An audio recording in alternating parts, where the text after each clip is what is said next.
Junk City is a floating town with just 72 people. Sentries stand guard, watching for any signs of danger.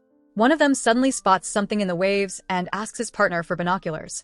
When he sees a massive swarm of fins heading their way, he quickly tells the others to evacuate and sounds the alarm himself.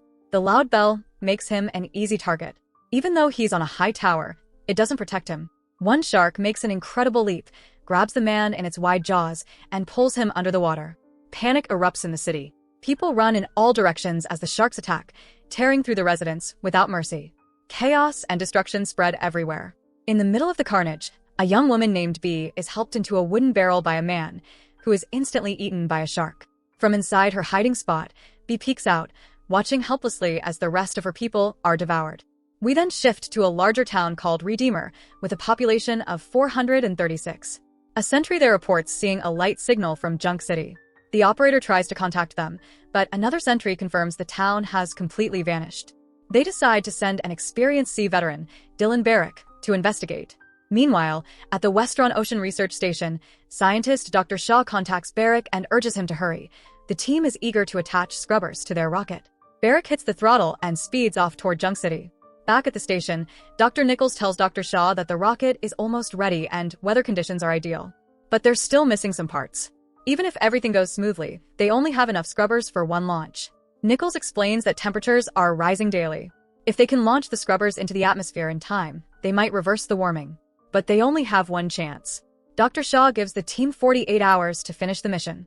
A helicopter is sent from the Savior to assist Junk City. The pilot spots a lone survivor, Bee, on the ruined dock. As soon as she climbs out of the barrel, sharks chase her. Luckily, a boat arrives just in time to save her. The sharks chase the boat too, but it escapes. On board, Barrick gives Bee some fresh water but warns her not to drink too much. It's very valuable now. Later, a pilot named Nathan returns to Savior and reports seeing huge swarms of sharks, led by one gigantic one.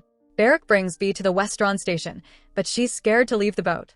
He assures her that it's the safest place on Earth now. Dr. Nichols and Dr. Shaw arrive and tell Bee she doesn't have to leave the boat. They're all heading to the Savior together, which promise to provide iridium for their rocket's electrical systems.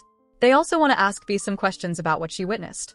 Left alone with Bee, Dr. Shaw shows her the large rocket and explains that it will carry a device called a CO2 scrubber. CO2 emissions have melted the ice caps, flooding the planet. Their scrubber device is designed to reverse that by being launched into the atmosphere.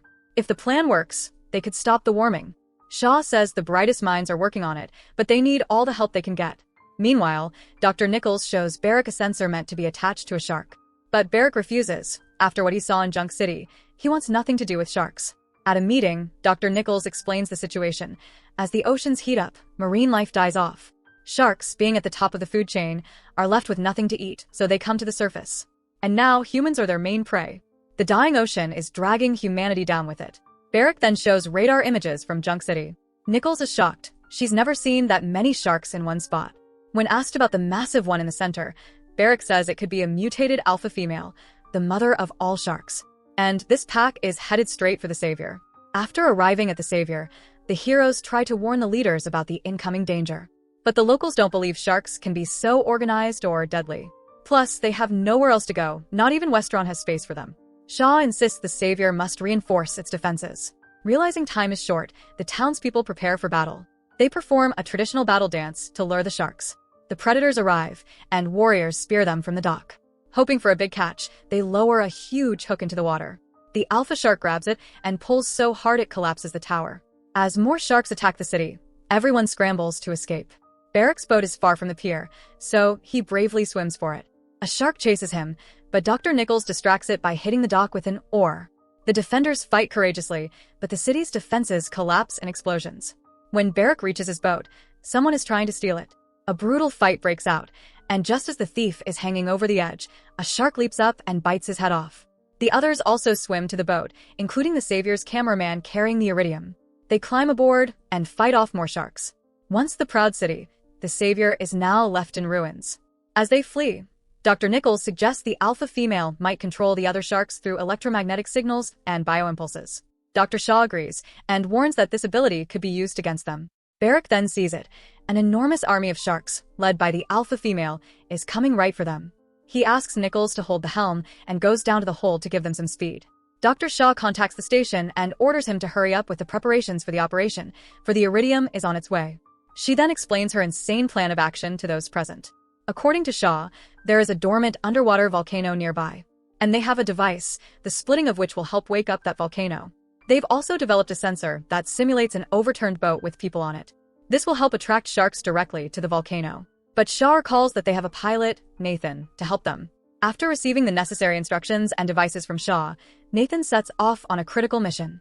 While trying to fly close to the pack, he lowers the plane too low, and one of the sharks jumps out and sinks its teeth into it. The aircraft unexpectedly crashes, and the shark devours Nathan himself. The important sensor is left floating on the surface. The heroes are upset and begin to consider Plan B.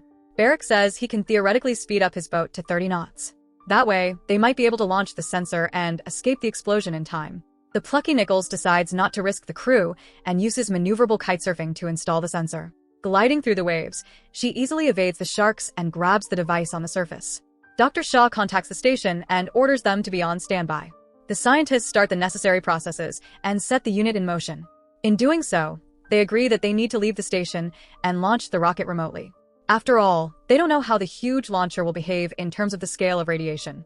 Meanwhile, Nichols drops a device in the right place, which, in turn, unfolds and plunges the necessary sensor to depth. Shaw contacts Westron again and reports that the device is in position. Her team members report that everything is ready for launch. Shaw orders the launch and counts down.